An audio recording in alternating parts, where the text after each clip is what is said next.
कभी सोचा है कि मतलब पुलिस बस सुबह सुबह दरवाजे पे आए और बिना किसी वारंट के, बिना कोई खास वजह बताए आपको गिरफ्तार कर ले? ये ख्याल ही डराने वाला है। बिल्कुल। और देखिए, भारत के सुप्रीम कोर्ट ने इस पर बहुत साफ कहा है कि ऐसा नहीं हो सकता। आज हम अरनेश कुमार बनाम बिहार राज्य, ये 2 जुलाई 2014 का एक बहुत ही अहम फैसला है, उस पर बात करेंगे। इसने गिरफ्तारी के तरीकों को काफी बदला है। हाँ, अरनेश कुमार केस। ये तो वो आईपीसी की धारा 498 ए यानी पति या रिश्तेदारों की तरफ से क्रूरता और दहेज कानून की धारा 4 से जुड़ा था, है ना? जी हाँ, बिल्कुल। अरनेश कुमार पर उनकी पत्नी ने दहेज मांगने का इल्जाम लगाया था कि भाई 8 लाख रुपए मांगे, गाड़ी मांगी, एसी मांगा, वगैरह वगैरह। और अरनेश कुमार का कहना था कि ये सब झूठ है और उन्हें तो बस बिना जांच के गिरफ्तार करने की तैयारी थी। हाँ, और यहीं पे देखिए 2 चीजें समझनी जरूरी हैं।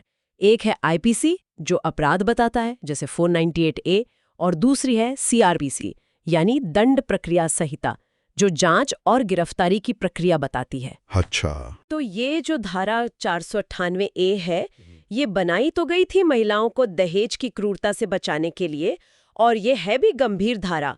नॉन बेलेबल है, मतलब जमानत आपका हक नहीं।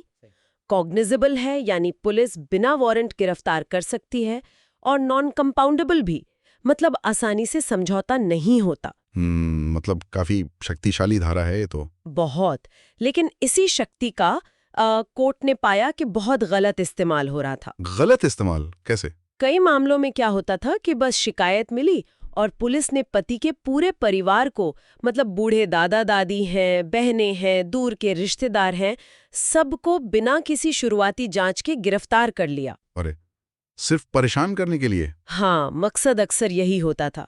कोर्ट ने तो इसे लीगल टेररिज्म, यानी कानूनी आतंकवाद तक कह दिया। कानूनी आतंकवाद, ये तो बहुत बहुत भारी शब्द है। जी, और उन्होंने एनसीआरबी यानी नेशनल क्राइम रिकॉर्ड ब्यूरो के 2012 के आंकड़े भी देखे। पता चला कि धारा 498A में उस साल करीब 2 लाख गिरफ्तारियां हुई। 2 लाख? हाँ, और उनमें से करीब 48,000 तो महिलाएं थीं, मतलब सास, ननद वगैरह। बाप रे। और नतीजा क्या निकला इन गिरफ्तारियों का? मतलब सजा कितनों को हुई? यही तो असल बात थी। सजा की दर, यानी कन्विक्शन रेट, वो सिर्फ 15% थी। सिर्फ 15%? हाँ, तो ये साफ दिखा रहा था कि कानून का बड़े पैमाने पर मिसयूज हो रहा है। लोगों को बेवजह गिरफ्तारी की तकलीफ झेलनी पड़ रही थी। तो फिर कोर्ट ने क्या किया, मतलब इस प्रॉब्लम से निपटने के लिए? जस्टिस सीके प्रसाद और पीसी घोष की बेंच थी। उन्होंने गिरफ्तारी को लेकर बड़े सख्त दिशा निर्देश, गाइडलाइंस जारी किए। गाइडलाइंस? क्या थी वो? सबसे पहली बात तो ये कही कि धारा 498A हो या कोई भी ऐसा अपराध जिसमें सजा 7 साल तक की है, उसमें गिरफ्तारी ऑटोमेटिक नहीं होगी। ऐसा नहीं कि एफआईआर हुई और चलो गिरफ्तार करो। अच्छा, तो मतलब पुलिस एकदम से गिरफ्तार नहीं कर सकती? नहीं, पुलिस को पहले सीआरपीसी की धारा 41 है, उसके तहत कुछ चीजें जांचनी होंगी। उन्हें देखना होगा कि क्या ये गिरफ्तारी वाकई जरूरी है। जरूरी? मतलब किस लिए जरूरी? जैसे, क्या ये गिरफ्तारी किसी और अपराध को रोकने के लिए जरूरी है, या फिर सही से जांच करने के लिए, या सबूतों से कोई छेड़छाड़ ना कर दे, या गवाहों को डराए धमकाए ना, इसे रोकने के लिए, या फिर कहीं आरोपी भाग ना जाए, ये सब देखना होगा। मतलब सिर्फ शक के आधार पर नहीं, जरूरत साबित करनी होगी। बिल्कुल, और सिर्फ सोचना नहीं, इन कारणों को पुलिस को लिखना पड़ेगा बाकायदा केस डायरी में। लिखना भी पड़ेगा? ये तो बड़ी बात है। हाँ, ये बहुत जरूरी है। गिरफ्तारी के कारण लिखित में दर्ज करने होंगे, और अगर पुलिस तय करती है कि गिरफ्तार नहीं करना है, तो उसके कारण भी लिखने होंगे। सीआरपीसी की धारा 41(1)B में एक चेकलिस्ट भी है, वो भरनी होगी। चेकलिस्ट?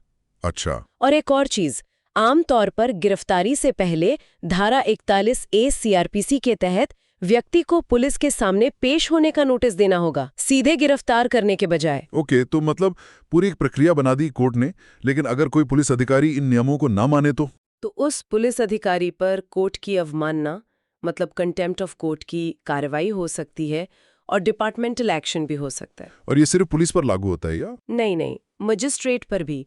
अगर मजिस्ट्रेट साहब भी बिना दिमाग लगाए बस मैकेनिकल तरीके से पुलिस की रिपोर्ट पर हिरासत की अनुमति दे देते हैं, तो उनके खिलाफ भी कार्रवाई हो सकती है। अच्छा, यानी जवाबदेही सबकी तय की गई। जी हाँ, सुप्रीम कोर्ट का मैसेज एकदम क्लियर था कि भाई गिरफ्तारी कोई रूटीन का काम नहीं है, ये एक बहुत सीरियस मामला है। इसे आखिरी हथियार की तरह इस्तेमाल करना चाहिए जब वाकई ज़रूरत हो। पुलिस को सोचना पड़ेगा क्यों करें गिरफ्तार, क्या इसके बिना काम नहीं चल सकता। तो इस फैसले से जमीन पर क्या फर्क पड़ा, क्या बदलाव आया? देखिए, सबसे बड़ा बदलाव तो ये आया कि जो मनमानी गिरफ्तारियां होती थीं उन पर रोक लगी।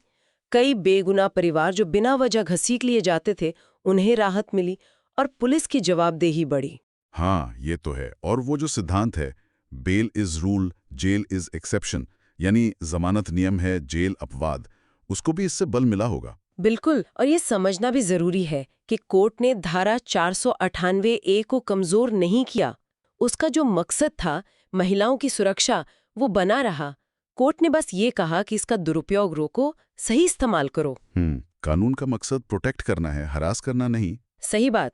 कानून बचाव के लिए होते हैं, निर्दोषों को हथियार बनाकर परेशान करने के लिए नहीं। तो मतलब लब्बुल-लुबाब ये है कि सिर्फ एफआईआर दर्ज हो जाने से गिरफ्तारी पक्की नहीं हो जाती।